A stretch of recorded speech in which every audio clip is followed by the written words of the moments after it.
என் இனிய உறவுகளுக்கு அன்பான வணக்கம். என்ன ஊட்டி, கொடைக்கானல் போயிட்டோமோ! அப்படின்ற மாரி தான் நாங்க இருக்கிற பிளேஸ் வந்து இருக்குது இப்போ பெங்களூர்ல. இன்னமுமேவும் பனி கொஞ்சம் கூட குறையவே இல்ல மார்னிங் டைம்ல. அதே சமயம் வெயிலு சும்மாவா? அப்படிலாம் இல்லங்க. வெயில் பயங்கரமா தான் இருக்குது. வெயிலுக்கும் குறை இல்ல, பனிக்கும் குறை இல்ல அப்படின்ற மாரி தான் இருக்கு. மார்னிங் பிரேக்ஃபாஸ்ட்டுக்கு வந்து குழிப்பணியாரம் தான் பண்ணியிருந்தேன். எனக்கு கேரட்ல குழிப்பணியாரம் பண்ணியிருக்கிறேன். இதுக்கு காம்பினேஷனா தக்காளி தொக்கு பண்ணோன்னா ரொம்ப டேஸ்ட்டா இருக்கும். இவனுக்கு கொஞ்சம் எண்ணெய கொஞ்சம் கூட ஊத்துனா தான் நல்லா நம்மளுக்கு மொறுமொறுன்னு வெந்து குடுப்பான். இத அப்படியேவும் நீங்க தோசைக்கல்ல ஊத்தி எடுத்தீங்க அப்படின்னா, கேரட் தோசை ரெடி. மாவு என்னமோ ஒண்ணு தான். நம்ம அத எப்படி வேற வேற விதத்துல யூஸ் பண்றோமோ, அத பொறுத்து தான் எல்லாமேவும் மாறுது. என்ன கரைஞ்சிருச்சு அப்படின்னு தானே பார்க்குறீங்க.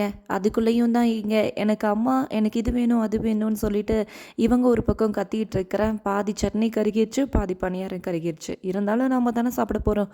எப்படி இருந்தாலும் வயித்துக்குள்ள போனா சரி. உங்களோட மார்னிங் டைம் எப்படி இருந்தது?